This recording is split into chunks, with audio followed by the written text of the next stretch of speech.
रात को 11:50 पर हम बैठ चुके थे हमारी बस में, जो कि हमें लेकर जा रही थी ऋषिकेश। और इस वक्त हम पहुंच चुके थे मॉर्निंग में 5:30 बजे के करीब दिल्ली। और दिल्ली से भी अभी लगभग 5 घंटे का और सफ़र था ऋषिकेश में। रास्ते में 8 बजे के करीब हम रुके। ये हाईवे पर एक होटल था जहां पर चाय नाश्ता वगैरह करने के लिए बस रुकी थी। हमने भी थोड़ा बहुत नाश्ता कर लिया, हालांकि मैंने कुछ भी नहीं खाया, लेकिन बाकी तीनों ने खाए थे आलू के पराठे और चाय। मॉर्निंग में मैं कुछ भी नहीं खाती हूँ इतना जल्दी, इसलिए मैंने कुछ भी नहीं खाया था। ये हमारी बस थी, फ्लिक्स बस, और ये काफ़ी अच्छी थी, कंफर्टेबल थी। रेस्टोरेंट की मैं बात करूँ तो खाना एक्सपेंसिव था, टेस्ट के अकॉर्डिंग कहा जाए तो लिटिल एक्सपेंसिव था। और तकरीबन 12 बजे के करीब हम पहुंच चुके थे ऋषिकेश। मौसम बहुत ही अच्छा हो रखा था उस वक्त, हमें लगा यार बेस्ट मौसम में हम आए हैं। और हम बैठ गए थे, ये रिक्शा था जिसे विक्रम टेम्पो भी कहा जाता है, अगर आप जानते हैं तो। वो रिक्शा वहाँ पर चलते हैं, टेम्पोज़। जब तक कि सवारी फुल नहीं हो जाती है, ये आगे बढ़ते नहीं हैं। पर पर्सन इन्होंने जो बस अड्डा था वहाँ से तपोवन में हमारा होटल था, वहाँ तक के 100 रुपीज़ पर पर्सन चार्ज किए। 12 से 14 किलोमीटर का कुछ रास्ता था, जो कि तय हुआ 2-2.5 घंटे में बिकॉज़ ऑफ रश। होटल पहुंचकर मैंने ये मास्क लगाया बिकॉज़ हालत बहुत ख़राब हो गई थी फेस की। एंड तैयार होकर नहा धोकर हम शाम को 4 बजे निकल चुके थे ऋषिकेश घूमने के लिए। पैदल पैदल चल पड़े थे हम।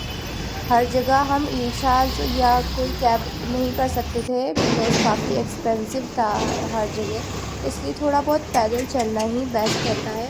और पैदल चलकर ही हम किसी भी सिटी को एक्सप्लोर कर सकते हैं, एक एक चीज़ हम देख सकते हैं, नज़ारे देख सकते हैं, लोगों को देख सकते हैं, एंड काफ़ी कुछ देखा जा सकता है। सिटी बहुत अच्छी है, थोड़ी सी पॉल्यूटेड है जितना मैंने इमेजिन किया था उतना, कि ऋषिकेश में पहाड़ होंगे, वादियाँ होंगी, डेफिनेटली वो है। बट सिटी के अंदर रश काफ़ी ज़्यादा है एंड पॉल्यूशन काफ़ी ज़्यादा है, टूरिज़्म ज़्यादा है वहाँ पर, तो डेफिनेटली ये तो होना ही था।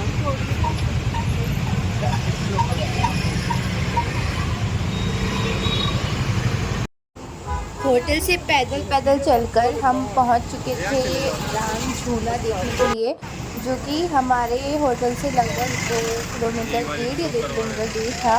बंदर पेड़ पर चढ़ रहा था, कितना प्यारा लग रहा था ना। और देन हम लोकेशन पर पहुंचकर हमें राम झूले के पास जाने के लिए काफ़ी सारी सीढ़ियां क्रॉस करनी पड़ी बिकॉज़ बहुत ज़्यादा नीचे जा कर के वो था।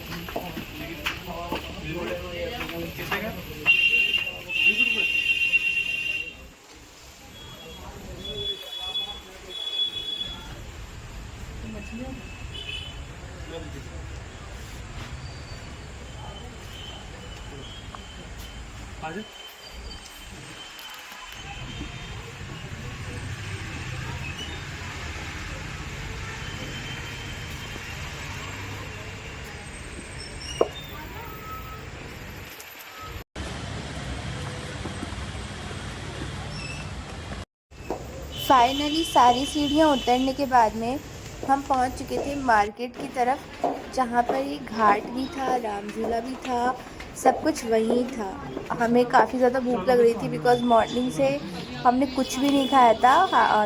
इन तीनों ने तो फिर भी थोड़ा बहुत नाश्ता कर लिया था मॉर्निंग में, वो भी 7-8 बजे। उसके बाद शाम को 5 बज चुकी थी, कुछ भी नहीं खाया था किसी ने। ये मार्केट था वहाँ का, जहाँ पर कपड़े वगैरह सब मिल रहे थे टूरिस्ट के लिए, एंड यहाँ पर बहुत ज़्यादा एक्सपेंसिव थी हर चीज़, इसलिए हमने कुछ नहीं लिया। थोड़ी बहुत हमने भेलपूरी खाई एंड हमने बील का जूस लिया, जो कि सिर्फ पानी में बना हुआ था, उसमें मिल्क नहीं था।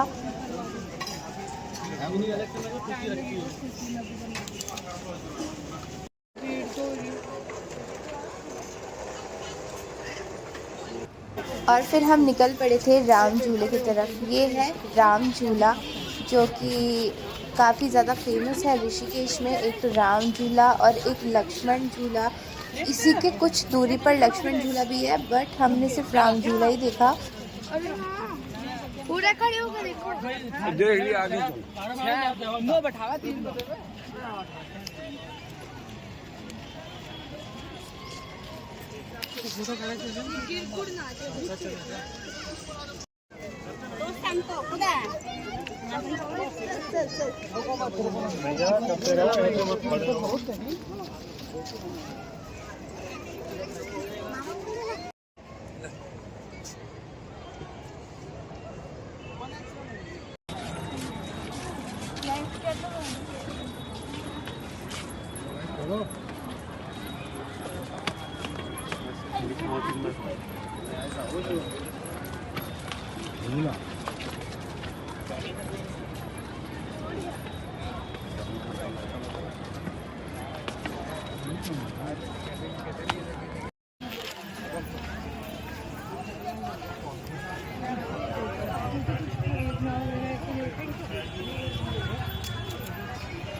राइट साइड में देखनी हूँ मेगी वाली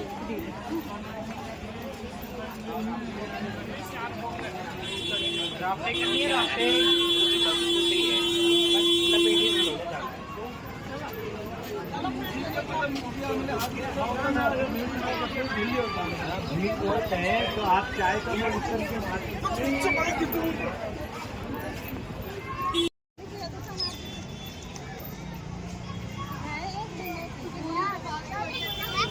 राम झूला क्रॉस करने के बाद में हम पहुंच चुके थे घाट पर। ये है गंगा नदी जो कि बहुत ही सुंदर है, बहुत ही सुंदर नज़ारा है यहाँ का। यहाँ से आप राम झूला भी साफ साफ देख सकते हैं कि कितना बड़ा है एंड कितने सारे लोग यहाँ से निकल रहे हैं। डेली कितने सारे पर्यटक यहाँ पर आते हैं, कितने लोग गंगा की, ऋषिकेश की इस खूबसूरती के साक्षी बनते हैं। ये मेरी दीदी हैं जो कि मछलियों को दाना डाल रही थी। मछलियाँ तो दिखाई नहीं दी बट डेफिनेटली होंगी तो सही वहाँ पर।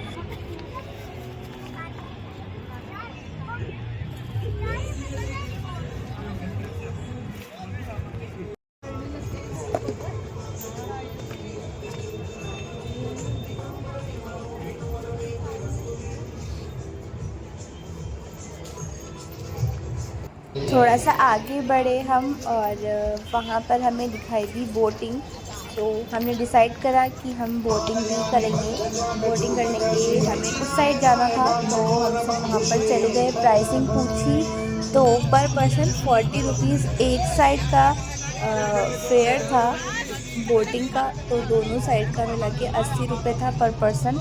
इस तरीके से हम चारों ने बोटिंग करी। बहुत छोटा सा एरिया कवर करा था, हालांकि नाव ने मुश्किल से 2 या 3 मिनट का होगा, ज़्यादा बड़ा भी नहीं था। बट यस, ये भी एक एक्सपीरियंस था जो कि हमने लिया।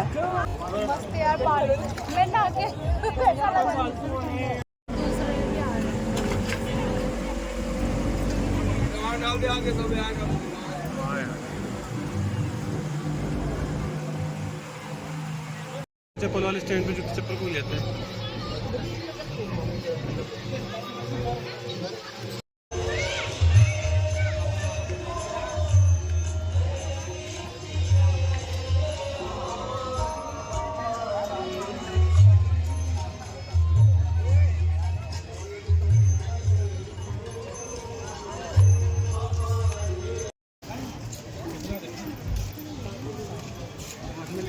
बाद में लेंगे पीछे वैसे भी।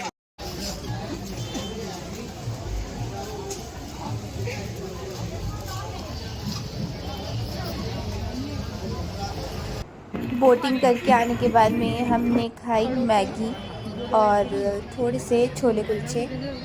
काफ़ी महंगी है हर चीज़ें वहाँ पर, लेकिन ठीक है, अब इतना दूर आए हैं घूमने तो, और भूख भी लग रही थी तो कुछ ना कुछ तो खाना पड़ता ही ना, तो खा लिया। ट्रिप पर तो चलता है थोड़ा बहुत खाना पीना, बिकॉज़ और कुछ ऐसा था नहीं जो हम खा सकें, जो भी था तो हम खा लिया। उसके बाद हम घाट पर बैठे, थोड़ा बहुत हमने फ़ोटोशूट करवाया। सनसेट के नज़ारे आप देख सकते हैं, कितना प्यारा सनसेट लग रहा है नदी किनारे, बहुत ही ज़्यादा सुंदर लग रहा है।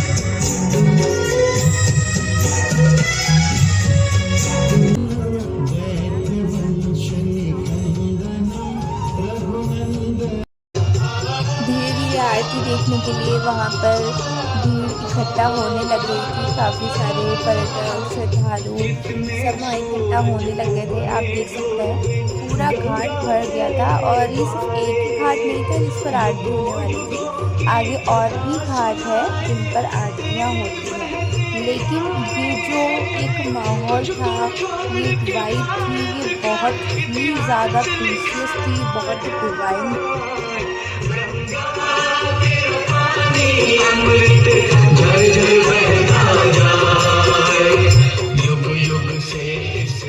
आरती प्रारंभ होने को है। जो भी भक्त माँ गंगा जी के इस आरती प्रांगण में प्रवेश कर रहे हैं, वो लोग विशेष रूप से ध्यान देंगे।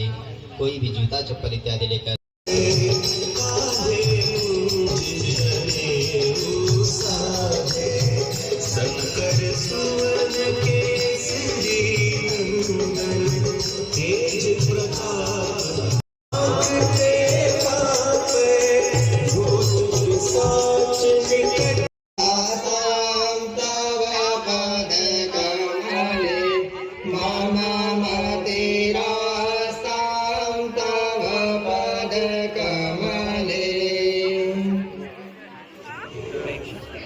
मैं बैठ जा बैठ जा।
आरती पूरी देखने के बाद में हम सब लोग घाट पर ही बैठ गए थे, और वहाँ से इतना अद्भुत नज़ारा हम देख रहे थे।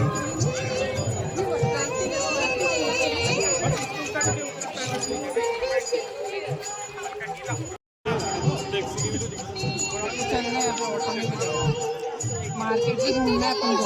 हाँ तो खाने खाएंगे।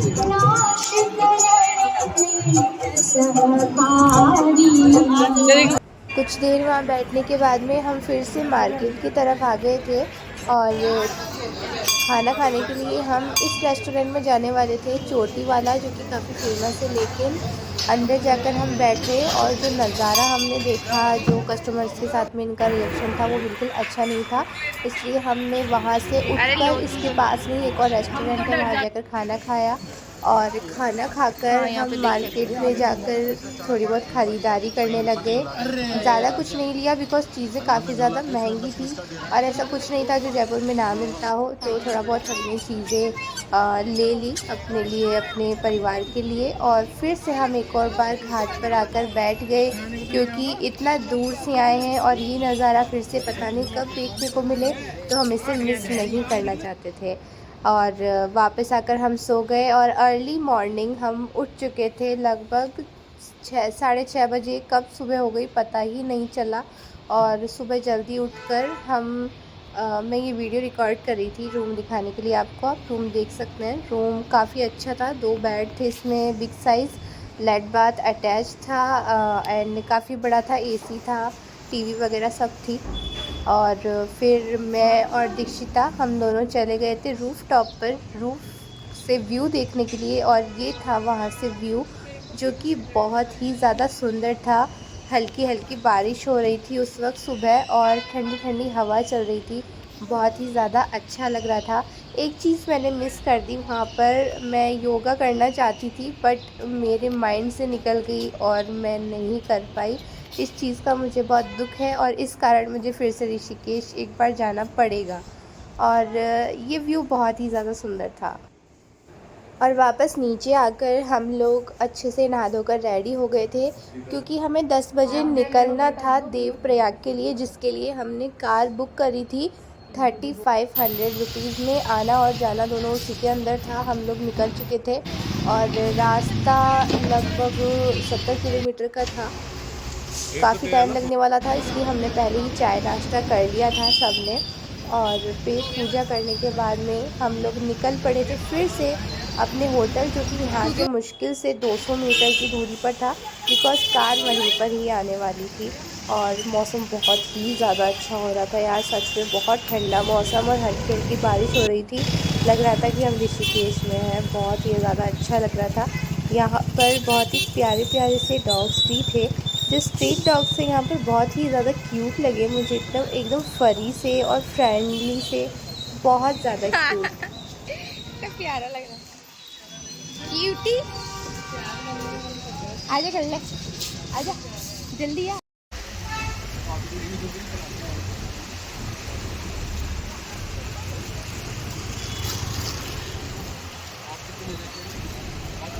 रेट भी हाई फाई लेते हैं।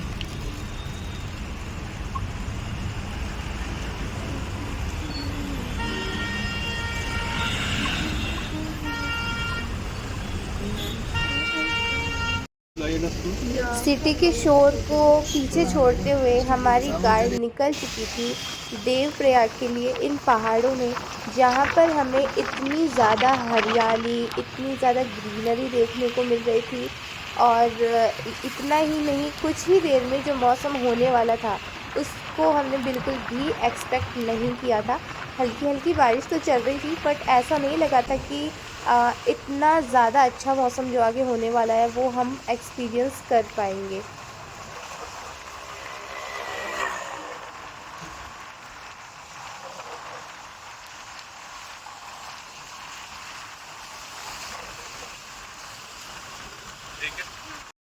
कुछ ही देर में बारिश बहुत तेज़ हो चुकी थी और रोड पर पानी भरने लग गया था। बादल नीचे आना शुरू हो गए थे, फॉग ही फॉग हो गई थी एंड विजिबिलिटी भी धीरे धीरे कम हो गई थी आगे थोड़ी बहुत। ऊपर आप देख सकते हैं यहाँ पर बहुत ऊंचे ऊंचे टावर, या आप उसे क्या कहेंगे, जिससे बंजी जंपिंग होती है, वो भी आप इसमें देख सकते हैं। और मौसम इतना ख़राब हो रहा था कि आगे जा कर के ऊपर पहाड़ों पर से पत्थर नीचे आने लगे थे। हमारे कार ड्राइवर अंकल बहुत ही ज़्यादा अच्छे थे और उन्होंने कार बहुत ही अच्छे से और सावधानी से चलाई। अपनी कार या बाइक लेकर आना तो सबका सपना रहता है पहाड़ों में, बिकॉज उससे ज़्यादा बेस्ट कुछ हो नहीं सकता। आप जब चाहे जहाँ चाहे रुक सकते हैं, लेकिन इसके लिए आपके पास अगर एक्सपीरियंस बंदा है कार चलाने के लिए पहाड़ों में, तो ही आप आइए, अदरवाइज़ बेटर रहेगा कि आप कैब बुक करें। क्योंकि रास्ते में देवप्रयाग जाने के दौरान ही एक कार हमारे सामने खाई में गिर चुकी थी, जिसके अंदर तकरीबन 3 से 4 लोग होंगे और वो कार बिल्कुल नीचे चली गई थी। और उन लोगों के साथ क्या हुआ क्या नहीं हमें नहीं पता। आई विश कि वो लोग सेफ़ हों, बट जो कंडीशन थी और जहाँ से वो गिरे थे, मुझे नहीं लगता कि कोई चांसेस होंगे कि वो लोग सेफ़ होंगे। बट खैर, इन सब के बावजूद हमारी कार आगे बढ़ रही थी देवप्रयाग के लिए। और मौसम आप देख सकते हैं यार, कितना ज़्यादा सुंदर, ब्यूटीफुल, सुहावना मौसम हो रहा है।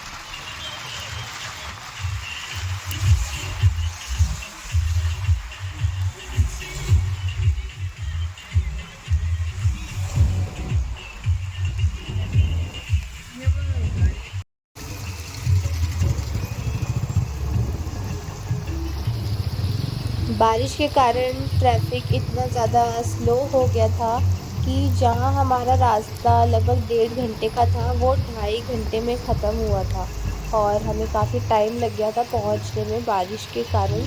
बट सेफली पहुंच गए, कोई बात, सब तो बढ़िया है।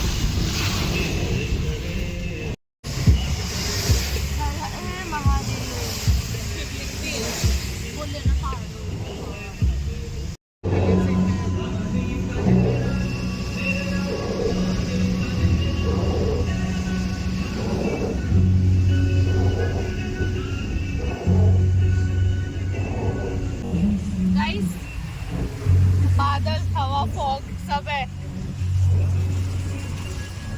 देख कितना अच्छा रेस्टोरेंट है। माहौल है गाइस, माहौल है।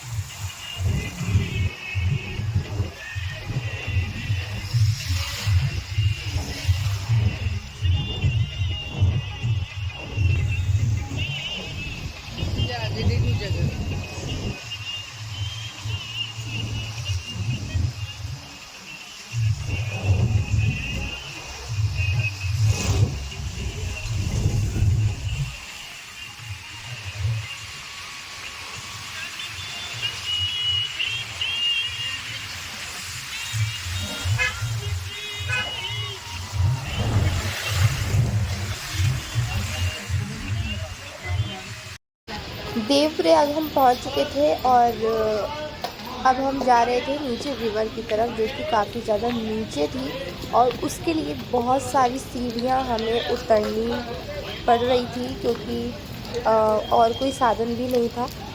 और अच्छा लग रहा था एक्चुअली। छोटी छोटी गलियां थी, पहाड़ थे, मार्केट था, बारिश हो रही थी। रेनकोट हमने थोड़ी देर बाद में उतार दिए थे। ख़रीदे थे हमने रेनकोट क्योंकि बारिश हो रही थी, लेकिन थोड़ी देर बाद में उतार दिए थे क्योंकि बारिश बंद हो गई थी। फिर पहुंचने के कुछ ही देर बाद में ये व्यू था वहाँ से।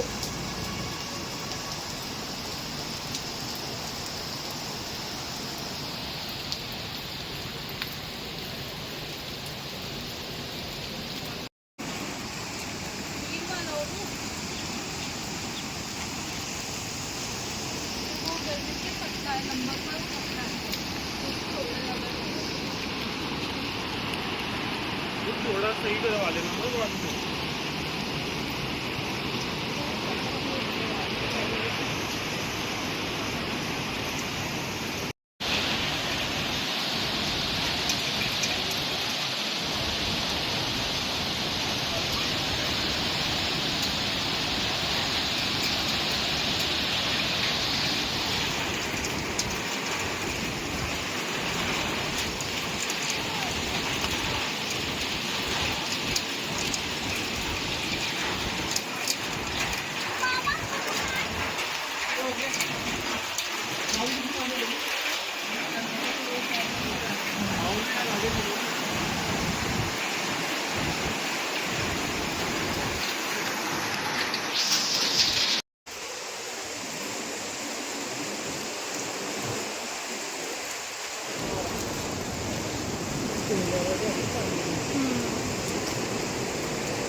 खाली कमरे।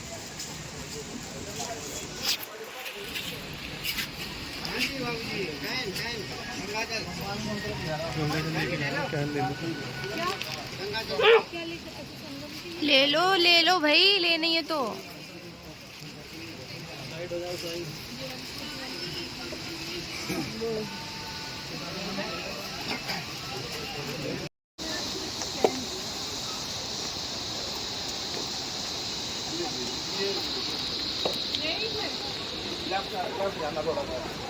नीचे यहाँ से नहीं, हाँ दोनों जगह से जा सकते हैं। वो उधर है, उधर उधर उधर।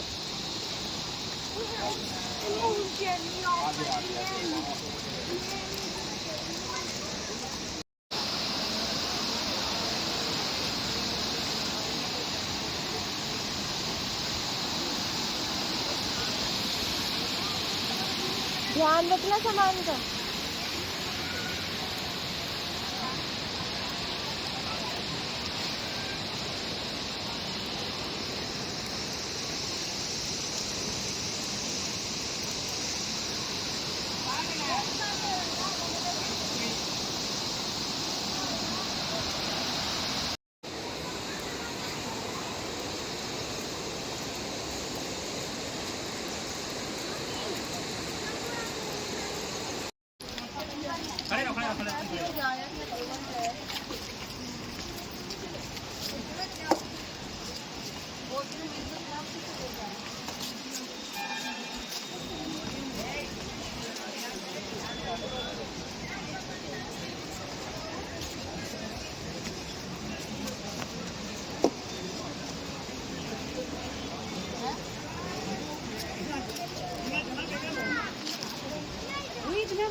दादी का नाम गायत्री, सावित्री, करुणाया, अक्षया,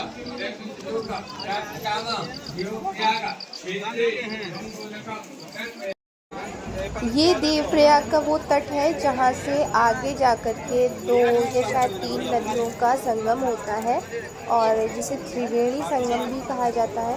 मेरे पीछे आप जो ब्रिज देख रहे हैं वहाँ से और दूसरे साइड से दोनों नदियाँ आगे जाकर मिलती हैं और वहाँ पर होता है संगम।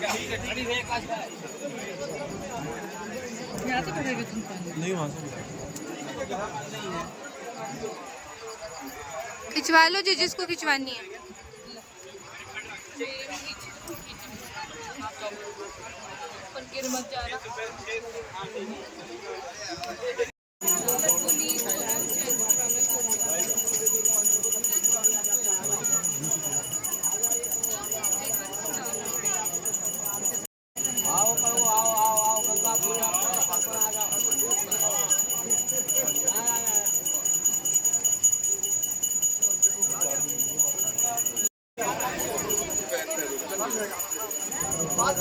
ज़्यादा खराब हो रही है।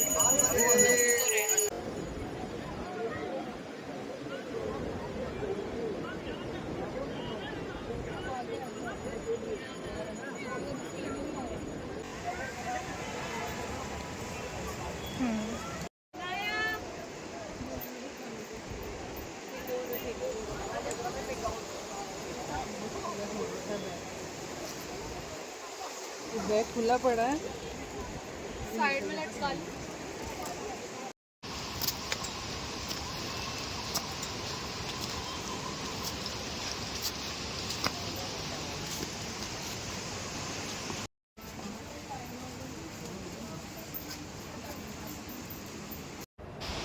दिन की 2:30-3 बज रहे थे और काफ़ी भूख लग रही थी, तो हमें देवप्रयाग में ही नदी के तट से ऊपर आकर के एक ये ढाबा दिखा जहाँ पर अंकल जी खाना बना रहे थे और इन्होंने कहा कि मैं आलू के पराठे बनाता हूँ। तो हमने कहा ठीक है अंकल जी, हमारे लिए भी बना दीजिए। आलू के पराठे बनाए उन्होंने और हमारे लिए मैगी बनाई और चाय बनाई और बहुत ही अच्छा खाना बनाया इन्होंने। 60 इयर्स ओल्ड अंकल ही हैं और यहाँ पर अकेले ही खाना वाना बनाते हैं। बहुत ही प्यारे थे ये अंकल, तो रिकमेंडेड है अगर आप आए देवप्रयाग तो 5 रुपये यहाँ वाला से हम आलू लोगों के के लिए पराठे है जरूर जो बिल्कुल खाइएगा। अफोर्ड नहीं कर सकते। राजस्थान वाला पानी देखो।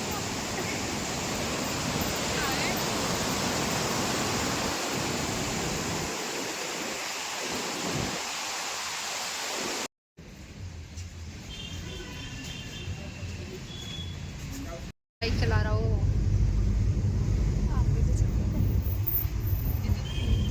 भी जा रहे प्रियंका, इधर से नीचे जा रहे हैं लोग। हाँ ये देख कितने सारे, पूरा वो बना हुआ है स्लो।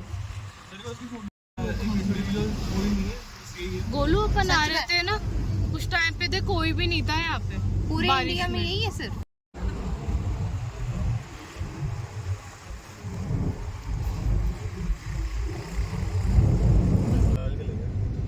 उंगलियां काट काट के उन्होंने अंगूठियाँ निकाल दी किसकी जो मर गए थे। किसने जो बता रहा हूँ 4 लोग थे, उनमें से एक लेडीज थी, तो उसके 3 साथियों ने पता क्या बोला उन्हें कि तुम्हारा हस्बैंड तो पहुंच गया वापस ना, हाँ, वरना वो भी छलांग मार रही थी वहीं पानी में। अच्छा हो जाता है। हेलीकॉप्टर लगे हुए थे, मतलब ऐसे चल रहे थे जैसे ऑटो चलते ऋषिकेश में हाँ ना, वहाँ पे लगे। रेस्क्यू में ना कई सारे हेलीकॉप्टर लगे हुए थे। तो अब हजारों लोग थे लाइन में लगे हुए, पहले हमें तो एक आदमी की फैमिली थी, तो उसने कहा पहले मुझे, अब वहाँ तो सबको लाइन में खड़ा करा हुआ था, उसने अपना प्राइवेट हेलीकॉप्टर मंगवाया 19 लाख रुपए में बुक करके अपनी फैमिली को निकालने के लिए। इतना डर रखा था वो ना। वो मूवी में बता रहे थे ना सुशांत सिंह राजपूत जो काम करता था। उनकी भी है ना खच्चर वालों की, ना वो पानी दे रहे ना उन्हें थोड़ी देर के लिए रेस्ट दे रहे, आ रहे जा रहे वो लेकिन बहुत गलत, जानवरों के साथ गलत हो रहा है।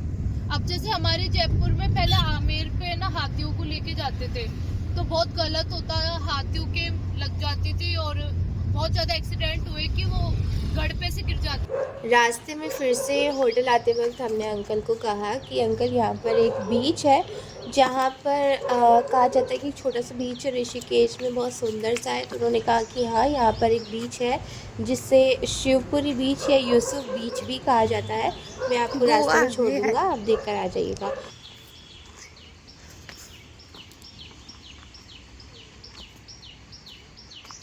डॉगीज हमारे साथ चल रहे हैं, देखिए वो भाग गए, इंटरेस्टेड नहीं थे। इस वाली पे बैठोगे? वो पीछे का सीन तो उधर है ना पानी का।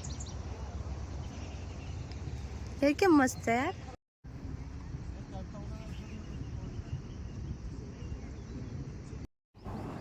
तो ये बीच था जो कि सच में बहुत ही ज़्यादा ब्यूटीफुल था। एक तरीके से हिडन आप कह सकते हैं इसे, बिकॉज़ यहाँ पर ज़्यादा लोग नहीं थे। आगे और भी बीचेस आए थे जो कि घाट के पास में ही थे, लेकिन वहाँ पर बहुत रश था, काफ़ी क्राउड भी था। बट यहाँ पर क्राउड नहीं था, मुश्किल से 3-4 लोग यहाँ पर दिखाई दे रहे थे हमारे अलावा। हमने भी यहाँ पर फ़ोटोज़ वगैरह क्लिक करी, थोड़ी बहुत वीडियोज़ बनाई एंड थोड़ी बहुत मज़े करे। एंड हमने थोड़ी सी मिट्टी भी वहाँ से चुरा ली। यहाँ पर मैंने लिखा था आई लव ऋषिकेश। यहाँ से निकलने के बाद हम शाम को 5:30-6 बजे अपने होटल पर पहुँच चुके थे, क्योंकि 9 बजे की बस थी हमारी रिटर्न जयपुर के लिए। So finally we are checking out. ये होटल था होटल द गंगेज, जो कि तपोवन में था, थोड़ा सा नीचे जा कर के था। इसका रेंट पड़ा 2 दिन का 4500 रुपीज़ का।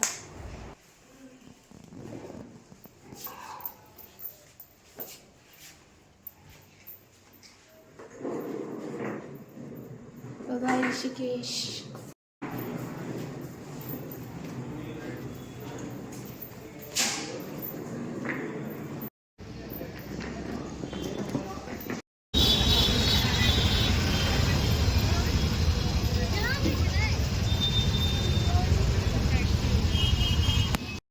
और फिर हमने पकड़ा ऑटो, जो कि वहाँ से हमें 13 या 14 किलोमीटर दूर बस स्टैंड पर छोड़ने वाला था, जिसमें हमें तकरीबन 1.5 घंटा लगने ही वाला था। हमें लगा था काफ़ी ज़्यादा टाइम लगेगा पहुँचने में, लेकिन हम पहुँच चुके थे 8:15 बजे बस स्टैंड पर। और फिर खाना पैक करवाने से अच्छा हमने सोचा कि खाना खा कर ही चलते हैं। बस स्टैंड के वहीं पर एक छोटा सा हमें ढाबा टाइप का मिला, तो हमने वहीं पर ही खाना खा लिया। नेपाली लोग थे वो, उन्होंने खाना बहुत टेस्टी बनाया था। हालांकि प्लेट्स 2 बार मांगने के बाद में उन्होंने छोटी वाली प्लेट्स हमको दी, बट खैर कोई बात नहीं, खाना अच्छा था एंड अफोर्डेबल था। देख कोई वो तो नहीं आया, कितनी देर हो गई। बढ़िया हुआ, सही टाइम पे आया।